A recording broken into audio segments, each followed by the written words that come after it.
अस्सलाम वालेकुम नादरीन, आप यूट्यूब चैनल देख रहे हैं। मैं इमरान खान हूँ।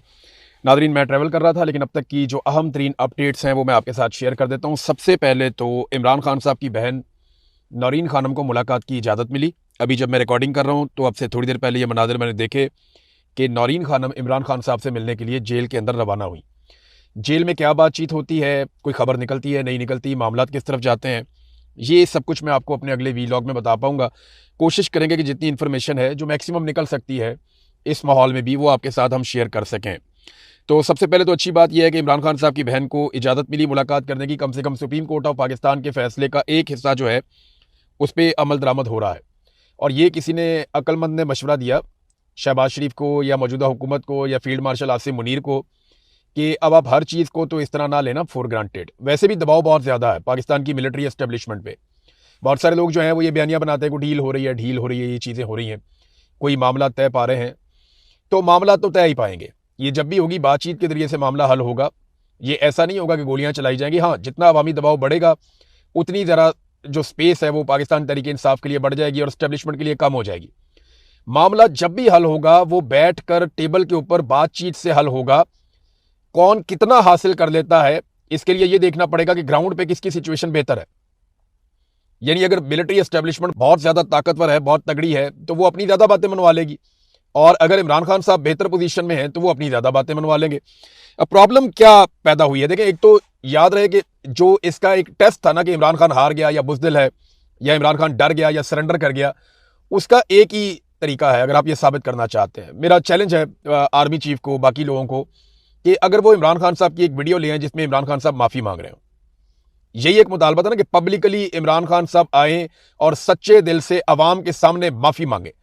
ये मुतालबा था इनका। अगर तो ये मुतालबा इन्होंने पूरा करवा लिया इमरान खान साहब से, तो लाके हमें दिखा दें, अवाम देख ले कि जनाब इमरान खान साहब ने जो गलत किया, अगर तो किया तो वो माफ़ी मांग रहे हैं। तो इनको ऐसे साबित करना पड़ेगा कि इमरान खान बुज़दिल है, वरना ये कर नहीं पाएंगे। लोग इनकी बात को मानेंगे नहीं, तस्लीम नहीं करेंगे। हाँ, बातचीत ही होनी है। कौन है जो ये कहता है कि बातचीत नहीं होनी? अल्टीमेटली बातचीत होनी है, लेकिन अवामी दबाव जो है उसको ज़्यादा से ज़्यादा बढ़ाना चाहिए। और अगर आप मिलिट्री एस्टेब्लिशमेंट का कब्जा पाकिस्तान से छुड़वाना चाहते हैं तो उसका सबसे अच्छा तरीका यह है कि आप अवामी दबाव को बढ़ाएं। देखिए ना, इसमें कुछ चीज़ें मैं आपके सामने रख लेता हूं कि एक तो इमरान खान साहब के मामले में बैनुल अक़वामी दबाव बहुत ज़्यादा बढ़ा है गुज़िश्ता चंद दिनों में। आप देखें, दुनिया भर से जो क्रिकेट के कैप्टन हैं उनके पैगाम आ रहे हैं, दुनिया भर से जो सियासतदान हैं उनके पैगाम आ रहे हैं, यूरोप से, अमेरिका से, बरतानिया से, हर जगह से इस किस्म के पैगाम आ रहे हैं और लगातार इसके ऊपर बात की जा रही है। तो पूरी दुनिया में जो ह्यूमन राइट्स के इदारे हैं वो भी इसके ऊपर बात कर रहे हैं। फिर पाकिस्तान के अंदर बहुत ज़्यादा दबाव है इंसानी हकूक़ की तंजीमों का, तो दबाव तो फील्ड मार्शल आसिम मुनीर पर बढ़ा है, पूरी दुनिया से बढ़ा है। एक मुआशी दबाव पहले ही मौजूद था, और वो जो मुक़तदरा है या जिसको आप एस्टेब्लिशमेंट कहते हैं, जिसकी सरबराही फील्ड मार्शल आसिम मुनीर के पास है, तो फील्ड मार्शल आसिम मुनीर को ये बड़ा कैटेगोरिकली बता दिया गया कि ये मुल्क ऐसे चलना ही नहीं है। ये जो फार्मूला जिससे आप मुल्क चला रहे हैं ना, इससे मुल्क नहीं चलेगा। वैसे तो इस फार्मूले से एक दुकान भी नहीं चलती। इतनी नफरत के साथ आप एक दुकान खोल लें और ऐसी नफरत अंगेज आप वहां पे हरकतें करें तो उससे तो एक दुकान भी नहीं चलती, तो एक मुल्क कैसे चलेगा? बहरहाल इन्होंने कोशिश करके देख लिया, मुल्क नहीं चला। और जो एनालिसिस फाइनली हुआ वो ये हुआ कि इमरान खान के बगैर अब ये सिस्टम आगे बढ़ता नहीं है, क्योंकि लोग डट कर खड़े हो गए हैं, लोग पीछे हटने के लिए तैयार नहीं है। अब अगर कोई ये कहता है ना कि ये कोई ढील शील, कोई डील शील है, तो उसको चाहिए वो जाके फैसला पड़े। आज ही GHQ हमला केस के अंदर 47 लोगों को सजाएं हुई हैं 10-10 साल की। ये पाकिस्तान तहरीक इंसाफ के लोग हैं। इनमें इनका साबिक वज़ीर आला भी है, ज़रताज गुल वज़ीर भी हैं, और बहुत सारे इमरान खान साहब के वफादार भी हैं। तो इनकी जायदादें जब्त हो रही हैं, इनके ऊपर सजाएं हो रही हैं। यास्मीन राशिद साहिबा का मामला अगर आप जाकर देख लें, 78 साल उनकी उम्र है, कैंसर सर्वाइवर हैं वो। और जो उनके साथ किया जा रहा है ये किसी दुश्मन के साथ भी नहीं किया जाता। लेकिन फील्ड मार्शल आसिम मुनीर ने और नवाज शरीफ ने मिलकर जुल्म की ये दास्तान भी रकम की है कि 78 साला खातून को वो बदला इस बात का ले रहे हैं कि इसने नवाज शरीफ को नाकों चने क्यों चबवाए, इसने नवाज शरीफ को शिकस्त क्यों दी। इस बात का एक 72 साला खातून से बदला लिया जा रहा है और हम सब ये होता हुआ देख रहे हैं। अब एक्चुअली सिस्टम कोलैप्स कर गया। ये बात तो फील्ड मार्शल आसिम मुनीर के अपने अजीज ने कह दी ना, मोहसिन नकवी ने कहा जी सिस्टम ही कोलैप्स कर गया, सिस्टम काम ही नहीं कर सकता। तो जब उन्होंने इस बात का एतराफ़ कर दिया तो सिस्टम काम क्यों नहीं कर रहा? इमरान खान की वजह से, क्योंकि सिस्टम चलता है लोगों से। पाकिस्तान में तेल तो निकलता नहीं ना, बहुत बड़े पैमाने पे मादनियात सोना निकलता है या कुछ गैस निकलती है यहाँ से। तो पाकिस्तान के पास इतने ज़्यादा वसाइल नहीं है कि दुनिया को बेचे और अमीर मुल्क बन जाए। नहीं, पाकिस्तान के पास सबसे बड़ा वसीला पाकिस्तान की आवाम है। वो पैसा बनाते हैं, आवाम काम करते हैं, हुकूमत पैसा कमाती है, टैक्सेस इकट्ठे करती है। अब मामला ये है कि अवाम तैयार ही नहीं है कोऑपरेट करने के लिए इमरान खान के बगैर, क्योंकि अवाम ने जिद पकड़ ली है और मिडिल क्लास नाराज है। लोग पाकिस्तान छोड़ कर जा रहे हैं, मल्टीनेशनल कंपनियां यहां से भाग रही हैं।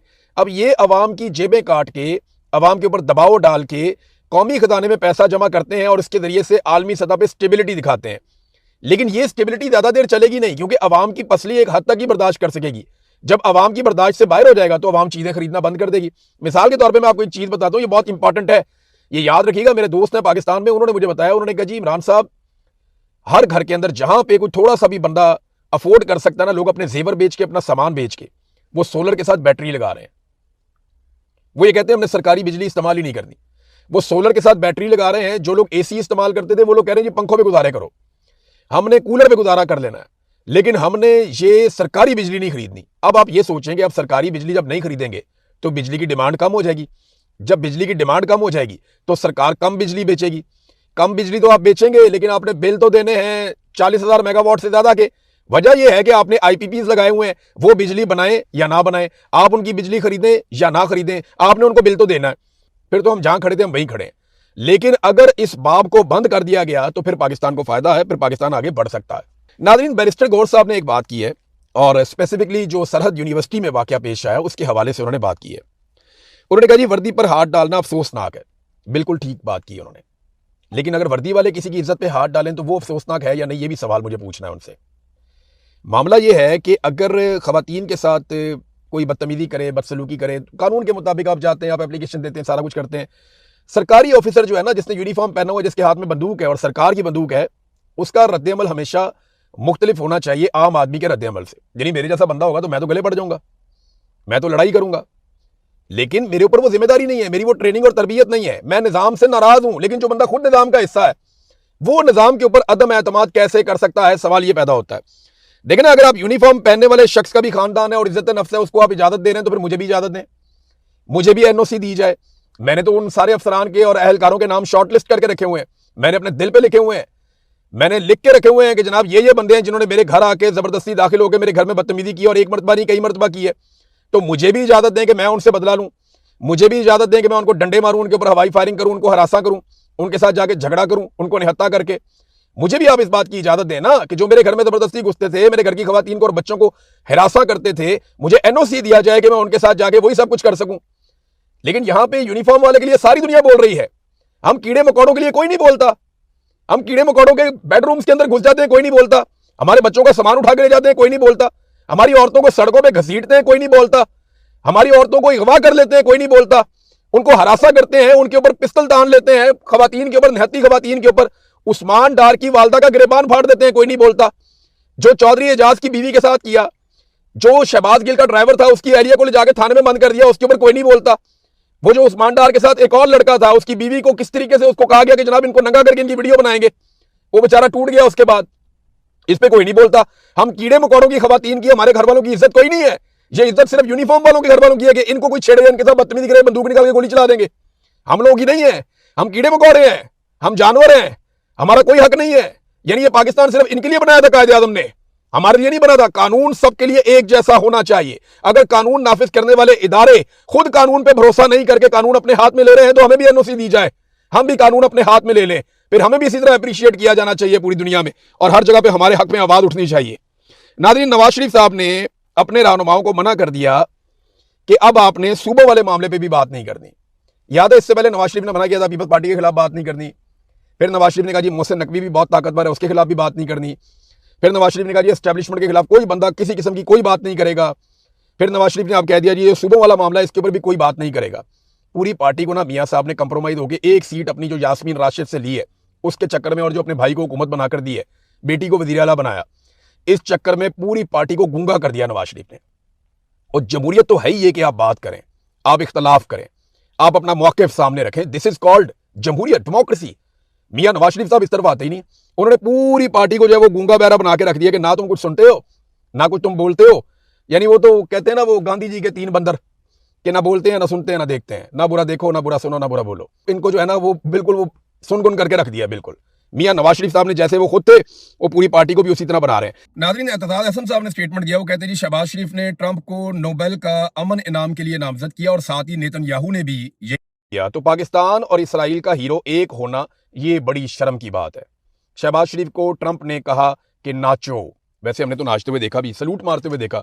शहबाज शरीफ साहब जहां पे डोनाल्ड ट्रंप को देखते ना, चौथी लाइन से भी दूर से ही सलूट ठोक देते हैं डोनाल्ड ट्रंप को, यानी जिधर डोनाल्ड ट्रंप देखा वहां पे सलूट ठोक दिया। शहबाज शरीफ साहब ने वैसे जिस लेवल की पॉलिसी की है ना, या जिस लेवल की खुशामद की है, मैं सोचता हूं कि पता नहीं इनको वजीर आजम रहने का मजा भी आता होगा या नहीं आता होगा। यानी वजीर आजम तो एक बहुत बड़ा ओहदा है, बहुत बड़ी इज्जत है, बहुत ताकत आपको मिलती है, लेकिन जब आप दिन रात खुशामद कर रहे हैं, एक सरकारी मुलाजिम की खुशामद कोई लेवल ही कोई नहीं है। एक सरकारी मुलाजिम की खुशामद चल रही है, वो डोनाल्ड ट्रंप की खुशामद चल रही है, जिसको मिलते हैं उसको जपियां पपियां उसकी खुशामदें शुरू कर देते हैं। बहुत ही अजीब हालत है बेचारे की। मुझे हैरत होती है कि वजीर आजम बनने का मजा भी पता नहीं कैसे आता होगा इनको। नादरीन, एक और खबर है, ये बड़ी खौफनाक खबर है। कोयटा में 5 मजदूरों को दोबारा से मुसल्लह अफराद ने कत्ल कर दिया। यानी एक और वाकया हुआ, 5 मजदूरों को उठाया, वो काम कर रहे थे कोयटा में, उन्हें कत्ल करके उनकी लाशें फेंक दी। ये रूटीन बनती चली जा रही है कि कोहाटी गेट बनू से गाड़ियों में दहशतगर्दों को लाकर दोबारा इलाकों में आबाद किया जा रहा है। हमें सबूत आम करने पर मजबूर ना किया जाए कि दुनिया देखे कि फौज दहशतगर्दों की आबादकारी कर रही है। ये जनाब वहां पुलिस कह रही है लकी मरवत बनू में। वो ये बता रहे हैं कि जनाब हालात यहां तक पहुंच गए हैं।